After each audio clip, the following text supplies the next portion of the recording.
9 out of 10 historians agree. If Thomas Jefferson and Thomas Paine were alive today, both would be Schiff Radio Premium members. Somewhere up there, Thomas Jefferson is looking down with great pride. Schiff Radio continues right now.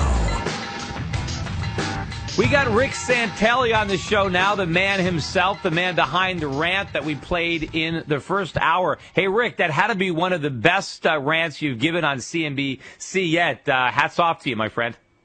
Well, it's great to be here. Thanks for inviting me. I guess to create a bit of a pun, I was a bit fed up yesterday.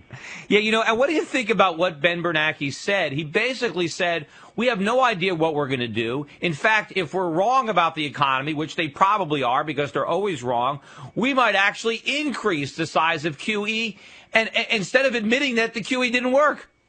I'm in agreement with you. I think that, like many policymakers, I do think Ben's heart's totally in the right place. I just think the policies aren't working. The relationship between the policies and unemployment and the general positives we look for in job creation in the economy aren't there. They're not correlating to the extent they would have you believe. But I would say this.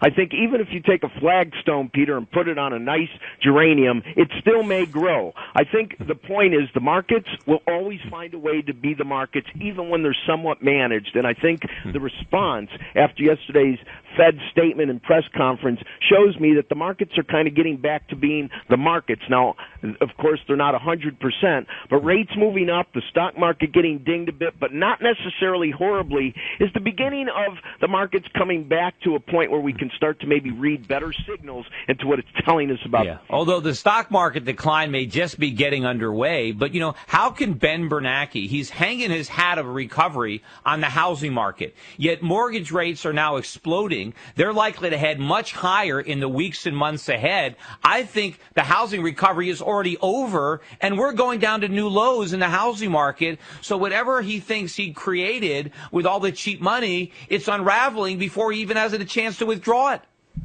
Pete, you can squeeze a water balloon any way you want, but it always pops out somewhere else. And I agree with the influence of the Fed pushing rates lower has had a soothing influence on the housing market. But I also think there is something to be said about entrepreneurialism and how many corporations and private equity have amassed businesses that are buying foreclosed properties, turning them into rentals. There are some positives there. And I would leave with the following thought. The first home I ever bought was in the early 80s. My first mortgage was 15.75%. There were decent housing markets in the 70s, 80s, and 90s when rates were multiples of where they are today. So it isn't only about rates. It's about the consumer. It's about the middle class. It's about a job. And it's about getting back to free markets. But, Rick, we were a different economy back then. We had a lot less debt. Home prices were lower. I think a lot of these spec homes that were bought out, they're not going to be able to find tenants. They're going to have for sale signs on them pretty soon, and there's not going to be any buyers. Hey, one final question, though. You're on CNBC. You're in the middle of all this. Why is there so much complacency? Why is nobody worried about the backup in rates, worried about the housing market, worried that this correction may turn into a new bear market in the stock market? Because this is a one-off. As Peter Fisher, head of the Dallas Fed, is a guest on my show about a month ago. We're in an area, we're in a universe we've never been in before, and now it's up to Ben to try to get us back to earth. This is something unique. It's a grand experiment. All these variables are unknowns. It's very difficult to get a GPS. Yeah, but why wouldn't people be a little bit more nervous? Look at the sell-offs around the world. Look at what the global markets are doing. Every market around the world has been hammered.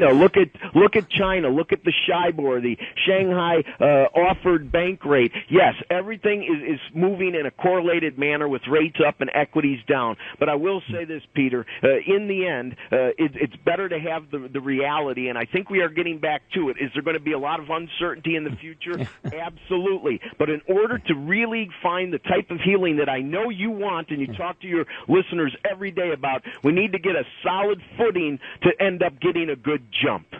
Yeah, you asked the question, what is Ben Bernanke afraid of in your rant? It's reality. That's what he's afraid of. He's afraid that people will see through the fantasy that he's concocted with all of his cheap money and see the reality for what it is. And that's we're in worse shape than we were in before this experiment began. And when it wears off, we're going to find that we've dug ourselves into a much deeper hole. And now we have a bigger problem to solve. And what is the Fed going to do about it, Rick? The same old thing?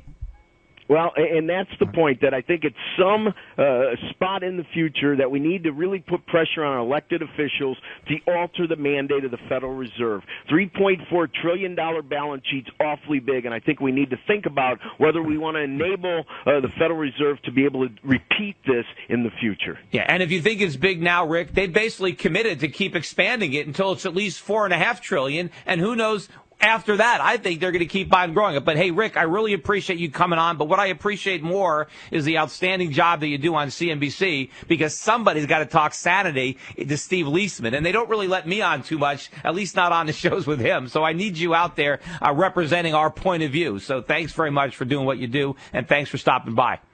Thanks, Peter. Thank you much. All right, that was Rick Santelli.